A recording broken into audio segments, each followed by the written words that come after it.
All right, everybody. Hello. Hopefully you can hear me. If not, this is all like a big fail. But anyways, we're just gonna get started. So this is the same doc that we were working on before. I will post this after I'm done. Just need to finish these last few problems, right? So we got through the mech, and then obviously you can message if you have questions on this. But we're gonna jump into this reaction section.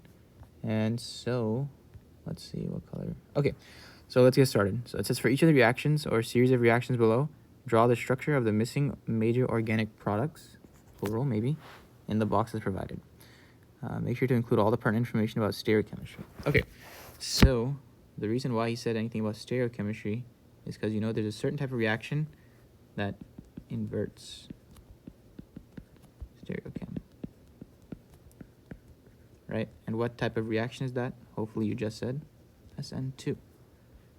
So let's go and look at our problem. So the first problem we have is you recognize bromine as a leaving group, and then we have some kind of nucleophile here. So this nucleophile, it has lone pairs on oxygen, but it's not minus charged.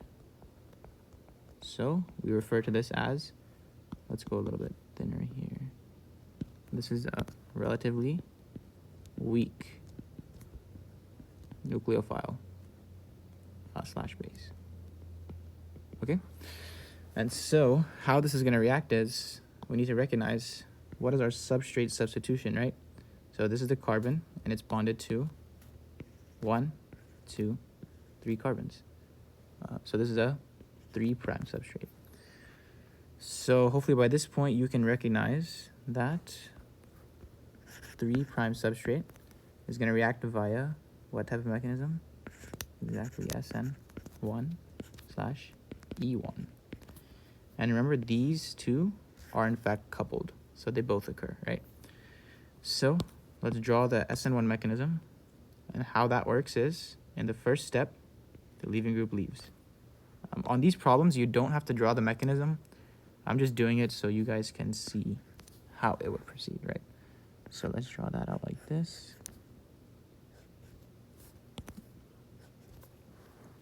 Then we have a plus charge right here, right? And then basically what happens is this lone pair comes down, attacks here, and then you're left with, oops, what is this? What's going on? Ignore. Okay, sorry about that. So what you're left with is this new structure.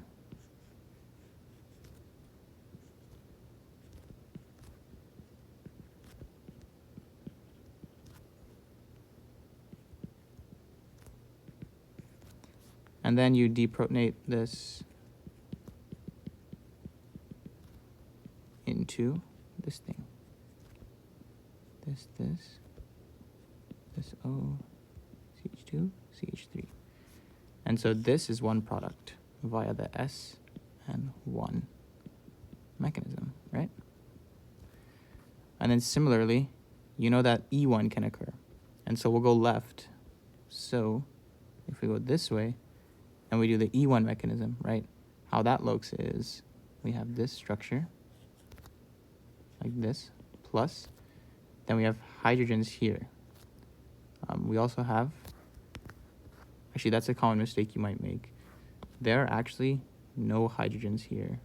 There's none here. But there are some here and here, right? So let's drop those in. So we have some here and here like this, right? And so now you need to ask yourself, right, where do I put my double bond in this problem? And so there are 3 equivalent places basically, but if you react this with CH3, CH2, OH, let's just look what we can form, right? We can attack here, here, or here, right? And that would mean we form a double bond here. We could form a double bond here potentially, or here potentially. So let's look at the substitution of these 3 double bonds, right? So we have 3 options. So the top one is if we do deprotonate from the top, right, we'll get this. If we deprotonate from the middle, we will end up getting this. And then if we deprotonate from the outside, we'll end up getting, sorry, not outside, bottom. We'll end up getting that. And so hopefully you recognize that these are all like tertiary, like 3 substituted alkenes. So they are equivalent in terms of substitution. So the next factor would be looking at steric hindrance. And so basically the hydrogens that are not in the ring, those are the ones that are easier to attack because they are less sterically hindered, if that makes sense. So that means that our major product would be this, technically. Although you should not be docked points for the others. So in your answer box thingy, just draw this guy from SN1, like this. And this thing from E1, okay? So if you have questions on that, I don't know what to say really. Just rewatch, I guess, and then you can send message in the group me. But yeah, that's how you do the first one. So let's do the second one now. We have a cycloalkane reacting with Br2 in heat, right? So you should know this reagent adds bromines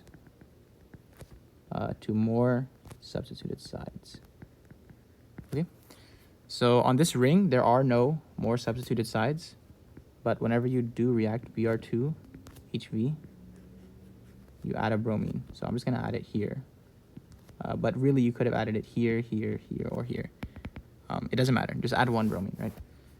And then the second step is this SH minus. And so this is where you need to recognize your reaction types and realize, okay, I have what kind of carbon here? This carbon is bonded to 1, 2, secondary. So it could be SN2 or SN1, really. That's the 2 main types of reactions you'll see there. But then you look at the strength of your nucleophile, and we'll say this is charged. So since this is charged, this is relatively strong. And so strong nucleophiles, what are those going to do? Exactly. They're going to react via SN2. And so this is simply just going to kick off the bromine like this. It's going to go here like this and kick this. And so what you end up getting in your final structure is just cyclopentane with an SH. And if you're feeling really over the top, this is called what? Mercapto? Question mark? Or a thiol. And this is actually a thiol. But that's not really useful. Okay, so on to the third reaction. We have this thing, which hopefully you recognize, and then a bromine on top of our cycloalkane. So first step, let's look at our cycloalkane substitution. And this is bonded to, this here is bonded to 1, 2 carbons, right? So this, secondary, right? Sorry, let me answer this text real quick.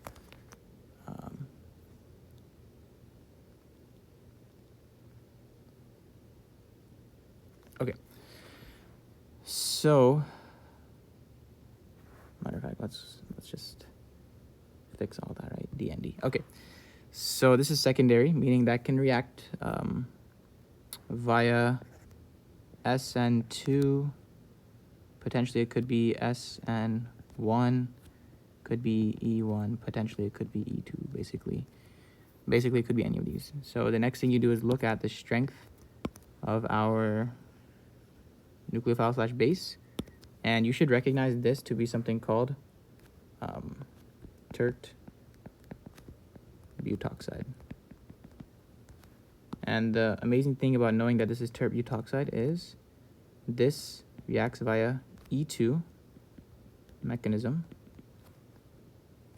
and even more so, forms less subalkyl alkene. And so I'm pretty sure on his key, he has this alkene placed incorrectly. But basically what happens here is there are H's in this position and this position, and there's an H in this position. So what's going to happen is in an E2 mechanism, this O is going to grab a hydrogen, kick this double bond here, and kick the bromine off. So what I'm showing you here is the right answer. Like this. And this. On his key, he has a double bond. I'm pretty sure he put it here. I don't have the key on me right now, but I think it's there. If you put it there, this is actually, the blue is more substituted than the red. So that's technically incorrect. So that should be here, okay? That's the answer. Okay, so let's jump to the next one. So let's look what we have going on here. Let's recognize our group. So we see we have an I here. This is a halide, right? Alkyl halide. So this is going to be a good leading group generally. Right, and then let's look at the carbon, right? So this is the carbon it's attached to in pink again. This carbon is attached to 1, 2 carbons. So it's secondary. So that doesn't really help much, right? Secondary can react by a bunch of things. So then the next thing you do is you look at the strength of the nucleophile, right? And we have, it's written really weird here, but it should be like Na plus like this, Cn minus like this. And Cn minus is a charged species, so this is a strong nucleophile. And so what's going to happen here is this is going to do something called backside attack, right? And this Cn is going to backside attack on this thing. Let's draw it like this, and kick this I off. And so since this is SN2, you're going to see we need to pay attention to something. Hopefully you already caught it, but CH3, the top stays the same. We didn't react up here, so this is all the same. This stays the same, right? That carbon stays there. And this CH3 stays here. But, and this is where things get tricky, where you might lose points. You need to be very careful. On this pink carbon here, right? We need to flip the stereochemistry. And how you do that on a Fischer is you move the groups to the opposite sides. So before, right? Before, the I was on the left side, right? The I was on the left. So now our Cn has to be on the right. So hopefully you catch that. And that is the inversion of stereochemistry. Okay, and then the last little reaction we have is Br2 and heat on alkane, right? So this adds bromines to more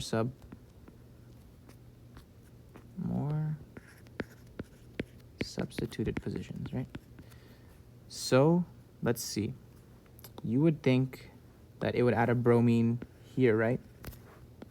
Because it has 1, 2, 3, 4 carbons. So this is like quaternary.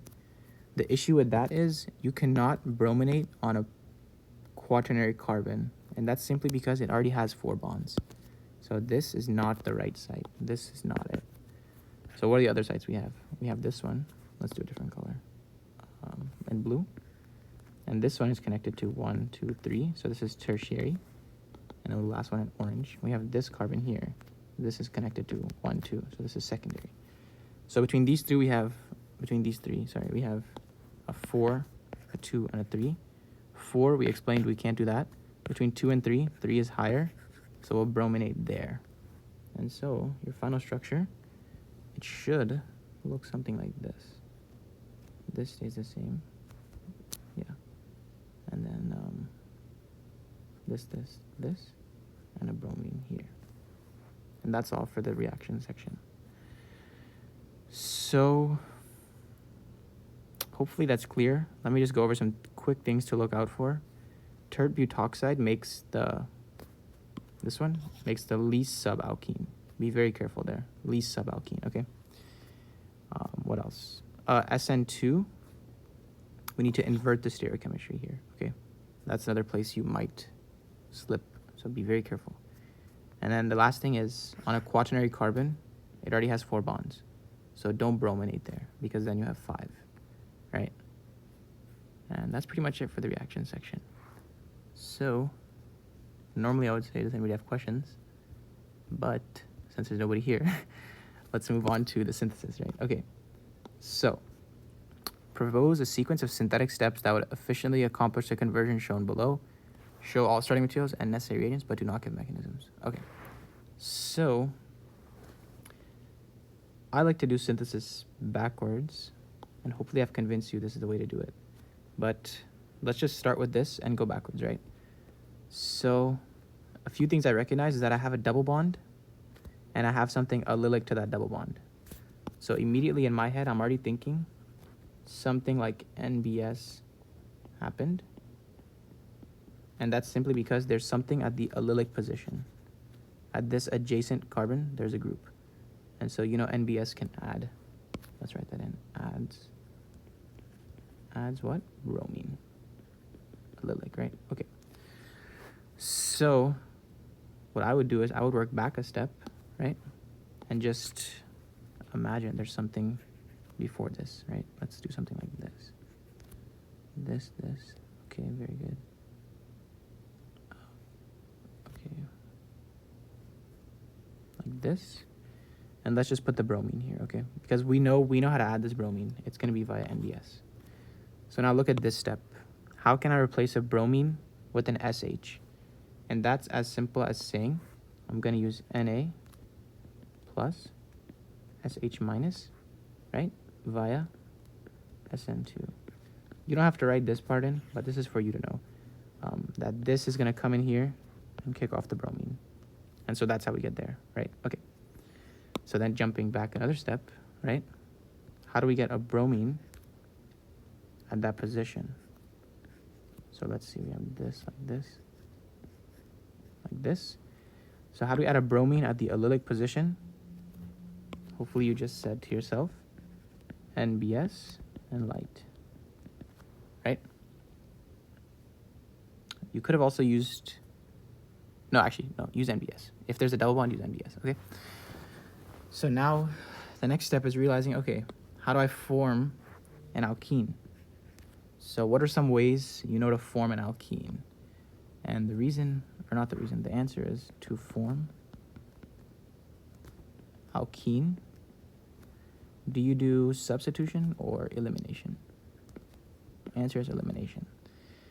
So we need to somehow make an elimination reaction that forms this internal double bond. Okay? And there's a few things you can use here. But you know, for elimination, you need a leaving group. So first, let's draw this like this, right? On this reactant that I'm drawing right now,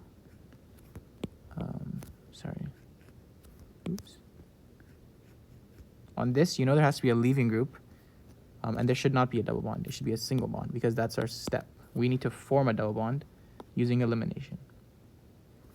So we can add a leaving group somewhere on either of these two carbons. So it could be here, or it could be here, basically. So let's put a bromine, let's do it in green, here. And so we need to now eliminate that bromine using a strong base. And then keep in mind, we need to form this alkene that is substituted at 1, 2, 3, 4.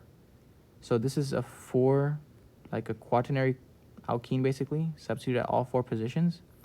And so technically on his key, he did use tert-butoxide, right? But that would actually form the alkene here at a less sub position. So a better option would be to use a different base, something that is strong and small. And you can use any small strong bases, but generally you can use like what's a good one? We can use Na plus OCH3 minus, and that's a strong base. But you can also use I mean, on his key, he used this terp-butoxide, but it's technically incorrect because it will form a less subalkene here. So I would use something like this, but on his key, he used this, I'm pretty sure. But the purpose is basically you're doing E2 reaction to form alkene, right?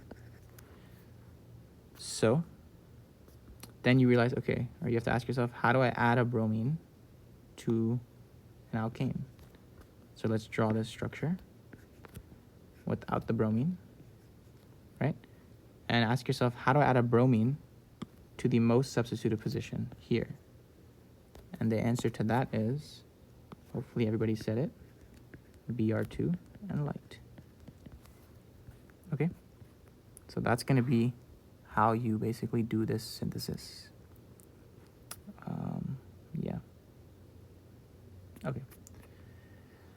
So this next problem is a little bit out of the ordinary, kind of. But basically, we're going to look at these two structures, and we're just going to label these stereocenters as R or S. So I'm not sure if this will come up on the test, but it has before, so let's go through this. I'm going to start on the left side here, and let's number our groups, right? So let's start at any carbon. I'm just going to start here, but you can really start anywhere. So let's just number what our substituent priority is. So looking at our groups, we're attached to carbon, carbon, invisible hydrogen, and then oxygen. Between all of these, what's number one? Exactly, the oxygen is number one. Let's draw in the invisible hydrogen, by the way, right? Oxygen is number one. Then we have to look at what's number 2 and 3. So this is a carbon and a carbon. So between these two carbons, right, you have to ask yourself, what's going to be higher priority? A carbon attached to a nitrogen or a carbon attached to an oxygen? And the answer is going to be the carbon that's attached to the oxygen, this one, because oxygen has a higher atomic number, right? So now all of a sudden this is 2, this is 3, and this hydrogen is obviously 4, right? So then you do your circular motion, and you recognize, okay, this is going like this, so this is R, or you would think, but since the H is on the wedge here, you guys see the H is on the wedge, you flip this R, and you make it into S, okay? So that's why this one is S. Hopefully that makes sense. Okay, we're just going to do the same thing in a different color now for the other centers. So let's look at this one next. We have a carbon attached to a carbon, attached to another carbon, attached to an O, and there's an invisible H here, right? So immediately, what's number 1? And number 1 is going to end up being this, oxygen, okay? Then you have to ask yourself, between this carbon, this one here, and this one here, what's higher, right? So they're both attached to an O. You see that? They're both attached to an OH. So then you have to go to the next point of difference, right? This carbon is attached to another carbon. This one's also attached to another carbon. Okay, that's not very helpful, right? They're both the same again. Then you go to the next point of difference. So now we go to this OH here versus this N here. Okay, so comparing O to N, what has a higher atomic number? O. So that's why the bottom carbon is going to end up getting number 2. Okay? Does that make sense? Hopefully. Yeah, so this is going to be number 2. Then we know there's an invisible hydrogen here, and that's number 4, right? And then up here, this carbon, we're kind of cramped for space, but this is 3. So let's do our drawing. Let's go from, let's do it in blue again. Let's go from 1 to 2 to 3. And you see that is going counterclockwise. So that's what? S. Very good. Okay. So now let's do the last one on this left side here real quick. We have this carbon here attached to an O, right? Attached to a carbon, attached to a carbon. Okay? So immediately, what's number 1, everybody? And the answer is, let's do it in pink. Okay. So this O is going to be number 1 because O is a higher priority than carbons. Similarly, this thing has invisible hydrogen on a wedge. So there's an H here. And we know that's group 4, okay? So now we're down to the tricky part again. And that's going to be comparing this carbon, right, to this carbon. So let's see. They're both carbons attached to an OH, right? So they're both attached to OH, like this. But the carbon on the top is attached to another carbon, and the carbon on the bottom is attached to 2 H's. So in this case, right, what's going to happen is, since the one on the top is attached to another carbon and an oxygen versus the bottom is attached to these 2 H's, this is going to be the higher priority, okay? It's extremely messy, I apologize, but this is going to get 2. If that doesn't make sense, what I just said, just rewind, and hopefully it clicks. So then we draw in our thingy like this, right? 1 to 2 to 3. And so you think that's S. But now, be careful, the H is on a wedge here. So H is on a wedge, that means we flip the S to R. This is R. And so that's that side done. I'm going to leave it like this so you can look at it in the key. I know it's kind of ugly, but that's that side done, okay? So now let's do the same thing on this side, okay? And this side is a little easier. We're not as cramped for space, hopefully. So we're just going to go left to right, okay? So same thing. Let's look at our carbon, right? Our carbon is attached to an oxygen, okay? Another carbon, and then an invisible hydrogen. So immediately we know that group number 1, right, is going to be the oxygen. So this is going to be 1. We know this is going to be 4. So let's draw all that in first. Let's start with pink here. So this H is 4, and this O is 1. So now we need to decide between this and this. What is going to be higher priority, do you think? So let's just go down the points of difference, okay? So they're both carbons. They're both CH2s, this and this. So then we'll go to this carbon. This is a CH2. This is a CH2. Okay, we'll go here. This is a C double bonded to a C, single bonded to a C. And this is a CH2. CH2. So this has a lower priority. This has a higher priority. So that's why I'm going to go ahead and call this 2 and this 3. Okay? Then when we do our ring of magic, it's going to go 1 to 2 to 3. And what direction is that? That's clockwise. Clockwise is R. Very good. Okay. Now let's do the same thing for the next one. So we have a methyl group on a dash. So let's draw in our H on a wedge. So be careful here now. The H is on a wedge. So we're going to do a flip at the end, okay? But let's number our groups 1, 2, 3, whatever. So starting at this carbon, we're attached to a CH3, CH2, CH2. This is CH2, CH2, CH3. So between all of these groups, CH3 is lower than CH2 and CH2 because these CH2s are connected to other carbons. This CH3 is strictly attached to 3 hydrogens. So CH3 is going to be lower compared to those. So number 4 is still absolutely going to be the hydrogen 4, but this methyl is going to be 3. And that's because it's attached to 3 hydrogens, whereas this is attached to 2 hydrogens and a carbon, and this is attached to 2 hydrogens and a carbon. So that makes them higher priority, okay? So now we need to decide between this carbon, right, and this carbon. What should we give 2? What should we give 1, right? And the way we do that is simply follow them to points of differences. So they're both CH2s, very good. So now we're going to jump to the next point of difference, here versus here. These are also both, what, CH2s. So then we're going to jump again. This is a CH2, and this is a CH2. Okay, that's not very helpful. Then we jump here. This all of a sudden becomes CH bonded to an O, right? There's an O here. On this side, this is CH bonded to CH3. So O versus CH3, what do you guys think should be higher? The answer is O, because it has higher atomic weight. So that's why we're going to end up giving this 1, this 2, okay?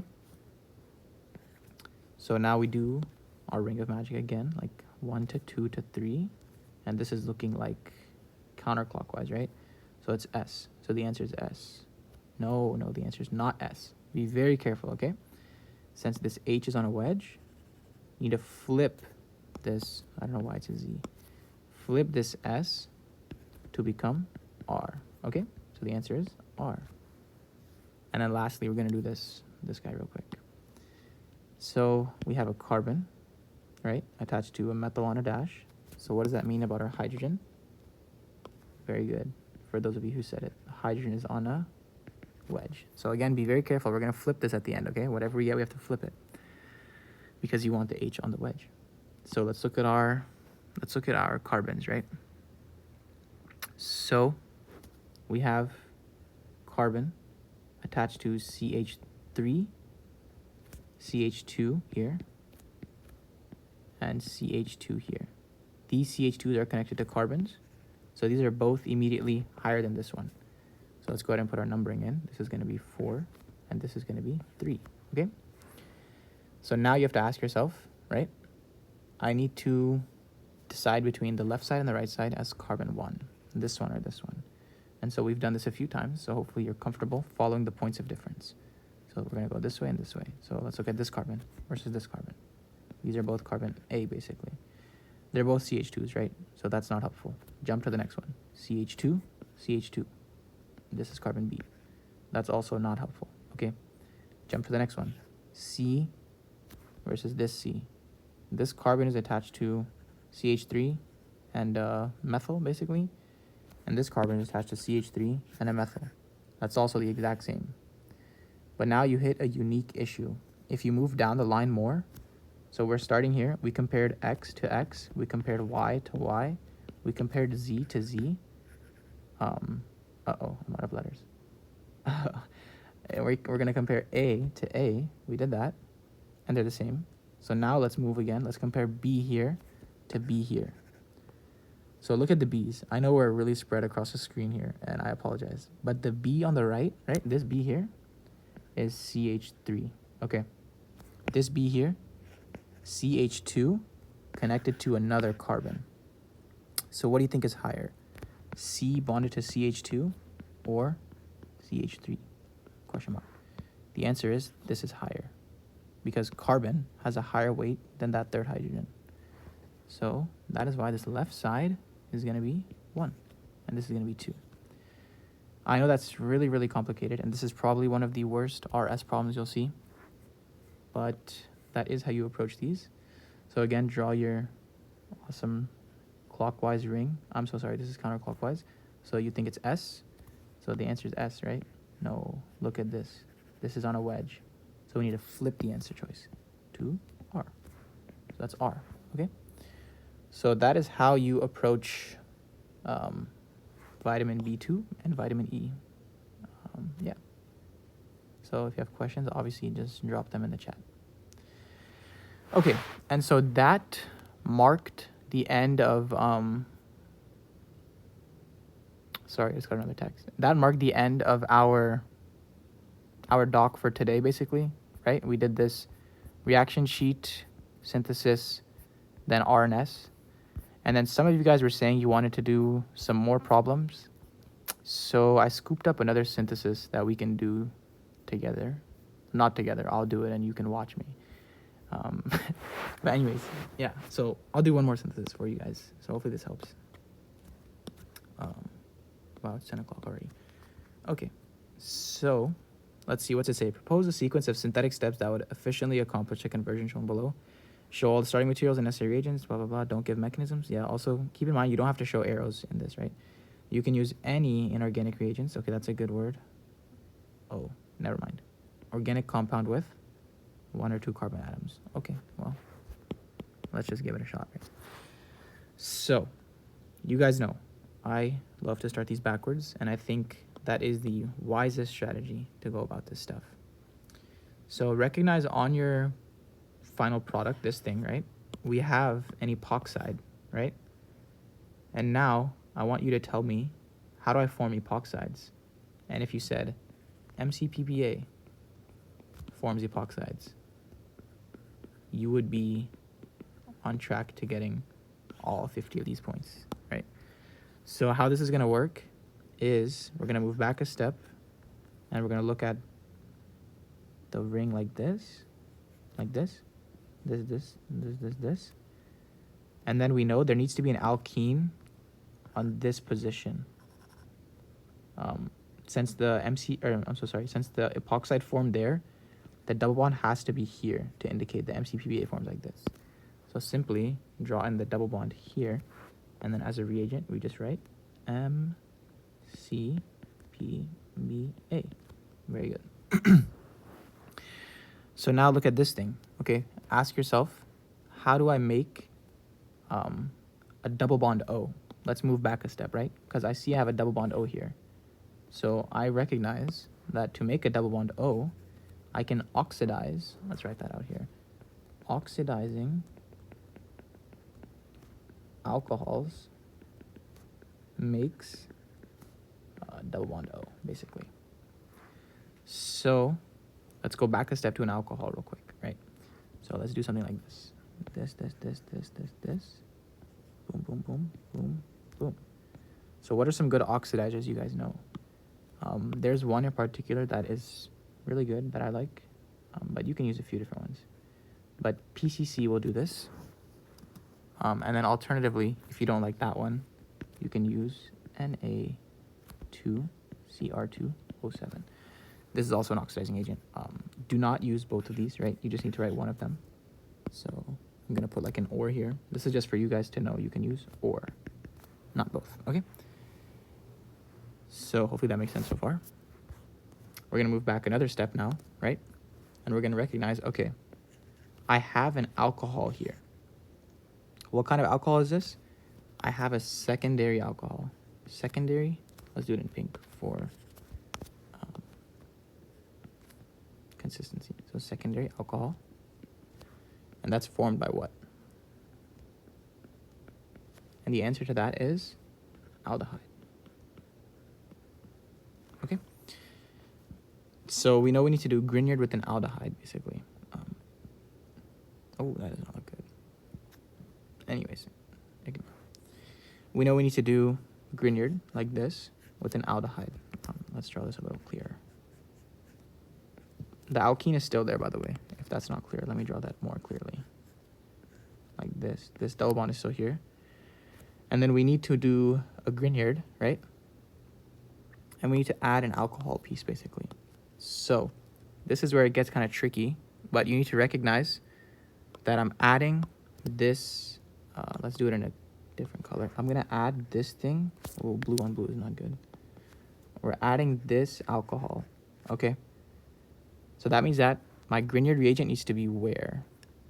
And hopefully it's clear that my MGBR has to be here. And I must react that with this aldehyde. So that would be one reagent, right? And then obviously, you know, then you must write what comes after the Grignard, then H3O plus. Okay. So then let's keep working backwards, right? Oh, and keep in mind, in the thingy it said you can use any organic compound with 1 or 2 carbon atoms, right? So this has 1, 2 carbon atoms, so it's all good. So now we need to synthesize this. So how do we make a Grignard? We move back a step to this guy, right? And we need a BR here. And what's the reagent here? Everybody say it at home. Mg and ether. Hopefully you got that. Okay, now this is a very critical step. We have a double bond and we have a bromine. Not only that, the bromine is allylic to alkene. So ask yourself, what reagent puts the bromine allylic to an alkene? And the answer to that is, I'll let you think for a second, is NBS and light. that will add the bromine at the allylic position. Okay? So now the next step is recognizing I have a double bond. So how do I make a double bond? Double bond, question mark. And the answer to that is eliminate. Elimination reaction, basically. So what do I need for an elimination reaction? I know I need a leaving group, right? Uh-oh, my pencil's not working. I need a leaving group, and I need some kind of base. So leaving group, we all love bromine. And then for the base here, the best base to use would be any really strong base, because that's what E2 prefers, right? So in this case, we can use, let's use terbutoxide, this. And you can put the K plus if you want. And so that will basically eliminate the bromine to form an alkene. And notice that since we're using terbutoxide here, yes, normally it would form a less subalkene, right? But in this case, every position is equally substituted. It's a hexane with no substituents. So it's okay to use this reagent. So now let's go back another step, right? And let's ask ourselves, how do we make bromine on cyclohexane? And I really pray everybody just said out loud, Br2 and light. And that is it for the synthesis. So if you have questions, obviously put them in the group me, okay? Okay, so the last question I'm going to do is, this is from, oh, by the way, this is going to be from 2018 facts page, exam 3, if you're interested. Basically, let's go through these real quick. So we're looking for the only compound that cannot react with the Grignard. So underline this word, cannot. So let's do a quick review. What's a Grignard? Grignard is a strong base. Strong, and it's so strong I'm gonna write it in red. Strong base. What do strong bases like? Strong bases, they love protons. Love a lot, okay? So Grignards love protons. So let's do our test taking strategy, right? And let's look at, where do I have acidic protons? Because the Grignard is gonna attack that and it will react. So SH here, this is an acidic proton. The Grignard, CH3, MgBr, is going to basically deprotonate this guy like this. And that's going to react. So this will react, meaning that's not our answer. Now this one, I think we have seen this maybe 4,364 times, maybe. But I want you to think for a second what happens here. You know, the Grignard attacks the ketone like this, and it forms O- basically at the end of the day. But the big takeaway is it does react. So this is also not the right answer. This thingy, we'll skip this one for now. Okay, let's look at this one, right? Let's do our Grignard again. CH3, MgBr. And again, 4,623rd time, I think. It attacks the ketone and kicks this up and makes O- basically, right? So it will react. So therefore, this is not a right answer. Last but certainly not least, we have NH2, which is an N with two H's coming off like this, okay? And so those are what we call acidic protons. So if we put MgBr in here, this is going to attack a proton and kick this up. And that will react very heavily. So the last thing we're left with is this. And this is called ether. R-O-R, ether. So R is just carbon. So you see here there's a carbon. You see here there's a carbon. So this is this whole structure here, R-O-R, right? This is R-O, and then R, ether. This is also R-O-R, ether. Ether. And the takeaway is ethers do not react with Grignards, right? They do not. So this is our answer choice. Obviously, if you know that Grignards don't react with ethers, I would just say circle the ether and move on, right? Don't waste your time. But hopefully that makes sense. Okay, on to the second one. Circle the strongest base. Okay, so let's do this in a way that'll save our time on the exam, right? Let's go over here. Let's write out some strong base facts in a tiny font. Okay, so strong base. What do strong bases do? Everybody tell me. Strong bases, they love, not in blue. Let's keep it consistent, right? Love protons. They attack protons. Keyword is they attack. They use their electrons. This is also important. They use their electrons. So keep that in mind, okay? They use them. Okay, so let's look at all of our things, right? So we have a bunch of different compounds that can potentially react with things as a base. Immediately, you should cross out the ones that don't have minus charges because those are not going to be stronger than something with a minus charge. Something with a minus charge is going to have more charge to attack with. So that's immediately better. So off the bat, just eliminate this. Let's do it in a thicker font, sorry. Let's eliminate this, okay? Then we're left with, we have an O, we have an S, we have a C, and a C minus, right? So between all of these groups, what is the least electronegative? And the answer is carbon. So carbon is less electronegative. Let's write this out as well, right? So carbon, least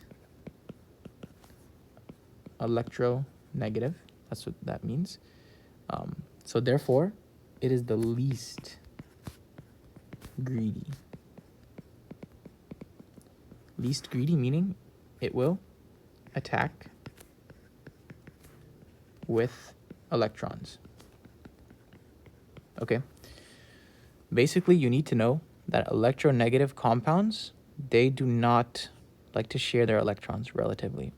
So carbons, since they're so low on the electronegativity scale, they are actually okay with attacking compared to an O versus an S.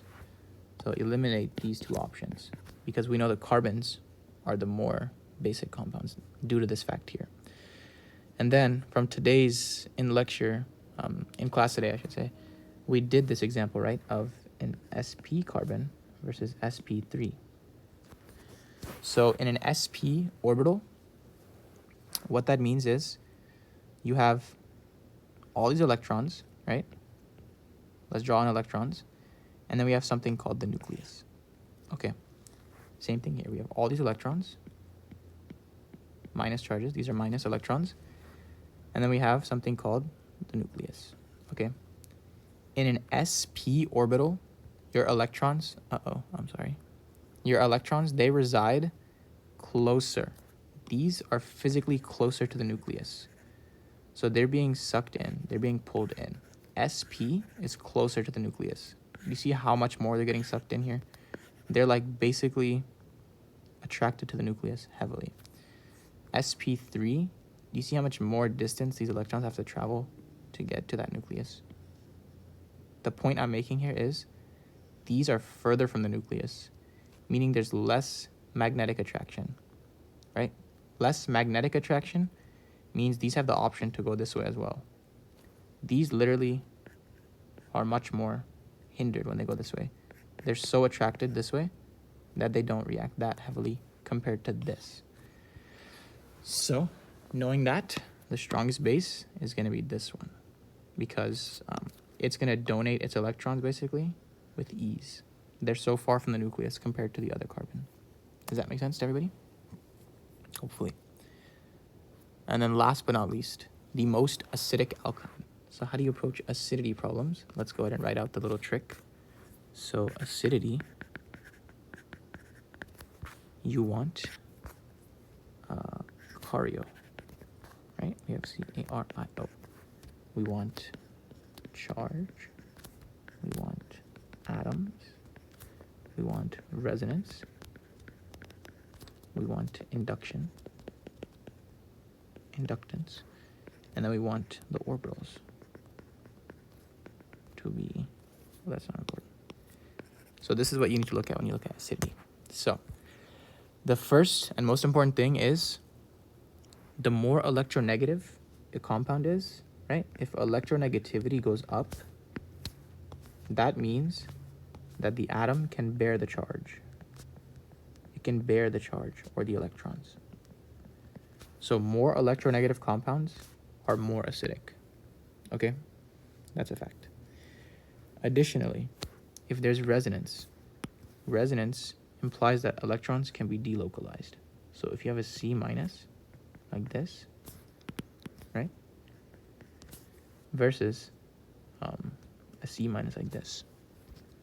Which one of these is more stable? And the answer is this one, because these electrons can come in and kick this up and form something like this. And this is actually like the enolate, but ignore that. Basically, resonance will increase acidity because it makes things more stable. I'll leave that there. But let's just see what's important for this problem, right? Circle the most acidic alkyne. So alkyne is what?